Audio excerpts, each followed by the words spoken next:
Hello, Sidney. Do you like scary movies? What's the point? They're all the same. Some stupid killer stalking some big-breasted girl who can't act, who's always running up the stairs when she should be going out the front door. It's insulting. 1996's Scream, directed by Wes Craven and written by Kevin Williamson, might be one of the most iconic horror films of all time. It changed the entire genre of horror overnight, from a silly and campy tradition full of old slashers into a reinvigorated genre full of new final girls and an even more iconic slasher villain. As a big fan of the Scream franchise, I was very much looking forward to Scream 7, especially after Scream 6, which was in my opinion the best film since the original. I liked the direction that Scream 5 and 6 were going in, I liked the Carpenter sisters as this new iconic horror duo, and I was really into Melissa Barrera's character Sam Carpenter and her direction. However, there was, of course, the controversy. If you choose to skip Scream 7 over the entire Melissa Barrera controversy, I completely understand. That's a very valid reason. It sucks. That being said, it was exciting that Neve Campbell was finally coming back to the franchise, especially seeing as it really was Sidney Prescott's story for the first 4 Scream films. I was also excited because this time around, Kevin Williamson, who wrote the original Scream, was finally going to get his chance to direct one of these. And then, of course, the announcement that Matthew Lillard was coming back as Stu Macher. I was so excited. Stu is one of my favorite ghost faces. Spoiler alert for the original. I was so excited for this. As a fan of the Scream franchise, I feel like it's my duty to just be honest. I liked Scream 7, but I didn't love Scream 7. I'm going to get into some minor spoilers here, but this film has been out for a couple weeks now, so it's going to be kind of hard to avoid some of these. Sidney Prescott's daughter, Tatum, but played by Isabel May, was actually really fun. I like her character, I like her arc in this film, and I like her dynamic with her mom.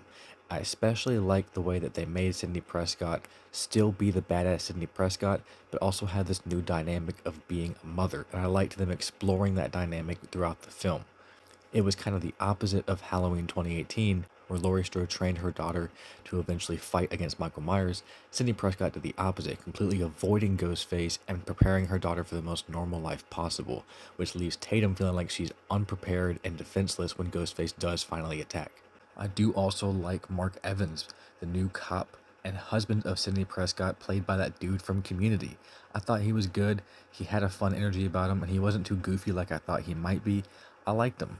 The last couple characters that I really enjoyed seeing were, of course, Gale Weathers, played by the iconic Courtney Cox, and then Chad and Mindy, who have become some of my favorite characters throughout the franchise. Kevin Williamson has said before that he originally wrote Scream as his homage to Halloween. The one thing I will say about this Scream is that it really does feel the most like Halloween that this franchise has ever felt. There's a lot of really iconic imagery inspired directly from Halloween, and I was a big fan of this because I really liked that we were picking up on tropes that Kevin Williamson has obviously been wanting to do for a very long time. I think that the entire opening sequence proved that Kevin knows how to create a fun opening. This couple goes to this Airbnb in the original Stu Macher house, and they see all this stab memorabilia, and then of course Ghostface shows up and ends up gutting them, and it's a very fun opening. Ghostface burns down the Macher house and ends up saying, "I'm coming for you, Sidney," and it's a great time. Unfortunately, this opening doesn't really have much to do with the rest of the film. That's kind of the other issue I have with this film, is that I don't really feel connected to any of Tatum's friend group. For whatever reason, this film just goes by extremely quickly. The pacing is completely off the walls crazy. It is fast all the way through. And that's fine because it creates a tension-filled movie where you never really feel safe. But I also don't get enough time to really understand and know these new characters, and never really have enough time to really guess who the killer might be. They do, of course, have the intrigue of who is Ghostface. They have this whole thing where they think that one of the Ghostfaces might be back, minor spoilers, and they go through this little investigation, and that's a lot of fun, but it's so short that it doesn't really feel like it's earned and deserved when we finally figure out what actually happened. There are some really cool kills in this film. There's one in the theater, which was my personal favorite, involving a swinging body and a blade. And then there was a really gnarly one in a bar involving a beer tap. And it was really crazy, especially once you understand who Ghostface is in this movie and understanding how insane it is that that Ghostface killed that character. I know this is a really late review, and I haven't done one of these in a while, but I just wanted to get this off my chest that I think that Scream 7 is a good example of this is sort of the bare minimum that a Scream film should be. It's got fun kills, it's great to see Sidney Prescott, I like Tatum, and the family dynamic is kind of fun, but I need more from this franchise in terms of mystery and intrigue, and I thought Scream 7 was a fun time. It's not my favorite in the franchise, but it's absolutely worth seeing if you're still a fan. I'm going to give Scream 7, you should probably check it out of 10.